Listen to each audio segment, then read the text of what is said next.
Halo semuanya, selamat pagi, salam sejahtera bagi kita semua. Perkenalkan, nama saya Arya Pensamalbanu dari kelas 10A. Pada kesempatan kali ini saya akan mempresentasikan tugas mandiri fisika mengenai perubahan iklim. Tujuan pembelajaran dari presentasi ini adalah agar kita dapat memahami konsep dasar perbedaan cuaca dan iklim, menganalisis penyebab serta mekanisme terjadinya perubahan iklim, mengenali pendapat bagi lingkungan serta merumuskan upaya mitigasi dan adaptasi yang bisa kita terapkan dalam kehidupan sehari-hari. Konsep dasar cuaca dan iklim. Cuaca sendiri adalah kondisi atmosfer di suatu tempat dan yang spesifik pada waktu yang relatif singkat. Cuaca dapat berubah dalam hitungan jam atau hari, contohnya pagi cerah, siang hari tiba-tiba hujan deras. Sedangkan iklim sendiri adalah rata-rata kondisi cuaca di suatu wilayah yang sangat luas dan dalam jangka yang lama, biasanya sekitar 30 tahun atau lebih. Contoh di Indonesia beriklim tropis. Perbedaan utama terletak pada skala ruang, wilayah, dalam kurung wilayah dan skala waktu. Yang kedua, penyebab perubahan iklim. Perubahan iklim global utamanya dipicu oleh aktivitas manusia antropogenetik yang meningkatnya konsentrasi gas rumah kaca di atmosfer, antara lain pembakaran bahan bakar fosil, penggunaan batu bara, minyak bumi, dan gas alam untuk kendaraan, pabrik, dan pembangkit listrik menghasilkan miliaran ton karbon dioksida atau CO2. Deforestasi, penebangan hutan.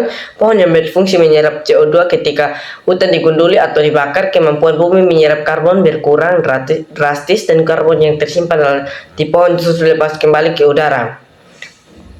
Yang ketiga ada aktivitas pertanian dan peternakan. Sektor peternakan, kotoran sapi menghasilkan gas metana CH4, sedangkan penggunaan pupuk kimia sintetik menghasilkan nitrogen oksida NO2.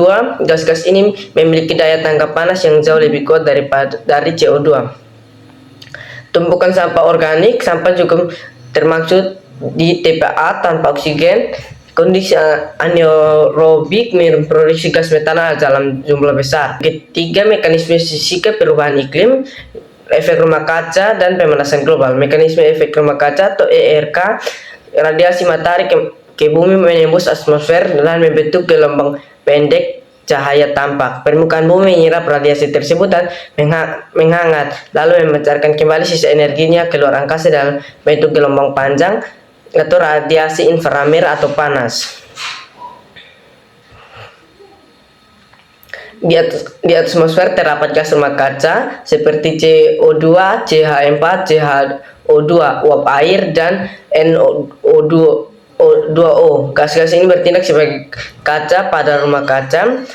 Mereka menyerap dan memantulkan kembali radiasi inframerah tersebut kepada bumi. Hubungan dengan pemanasan global secara alami, REK itu penting bagi bumi karena tidak membeku, namun karena aktivitas manusia membuat jumlah GRK di atmosfer terlalu tebal, panas yang terperangkap menjadi berlebihan. Hal ini memicu pemanasan global atau global warming, yaitu peningkatan suhu rata-rata atmosfer laut di daratan bumi.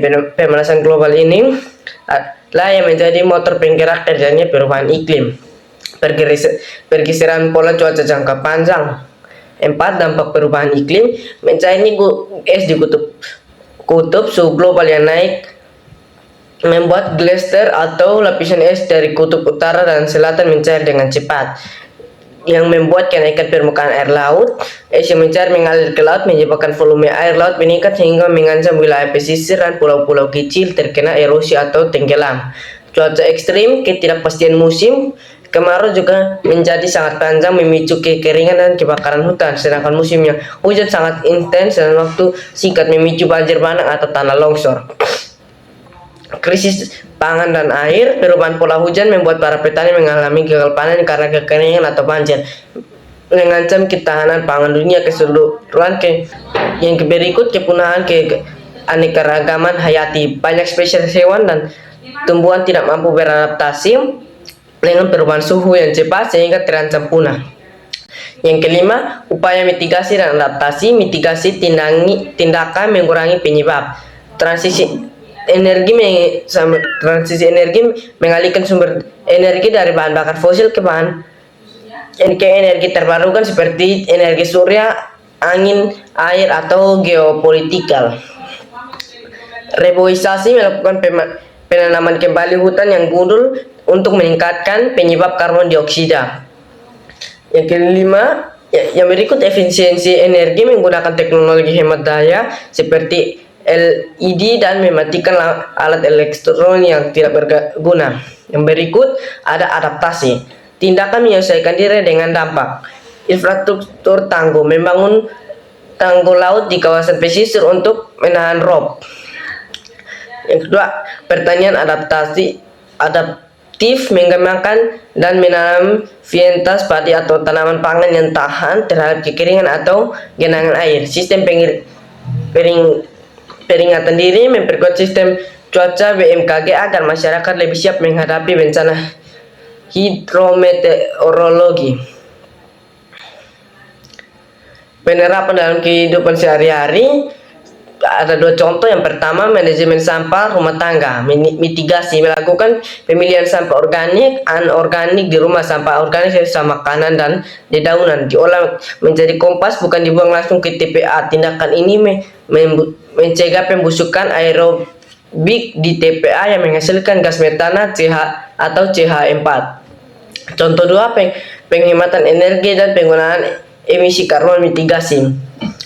Membiasakan diri mematikan lampu dan AC saat meninggalkan kamar, serta memilih menggunakan transportasi umum, berjalan kaki, dan bersedia jika berpergian dalam jarak dekat. Tindakan ini langsung mengurangi konsumsi energi listrik dan bahan bakar yang bersumber dari pembangkit listrik berbahan batu bara atau minyak bumi. Yang berikut dan yang terakhir adalah kesimpulan. Sebagai kesimpulan, perubahan iklim bukanlah masalah bagi masa depan, melainkan realitas yang sedang kita hadapi saat ini akibat akumulasi gas rumah kaca dari aktivitas manusia sendiri. Melalui pemahaman mekanisme efek rumah kaca, kita sadar bahwa setiap tindakan kecil terdampak pada atmosfer bumi. Oleh karena itu, mari kita mulai melakukan langkah mitigasi dalam rumah kita sendiri, seperti penghematan energi dan mengelola sampah agar bumi tetap lestari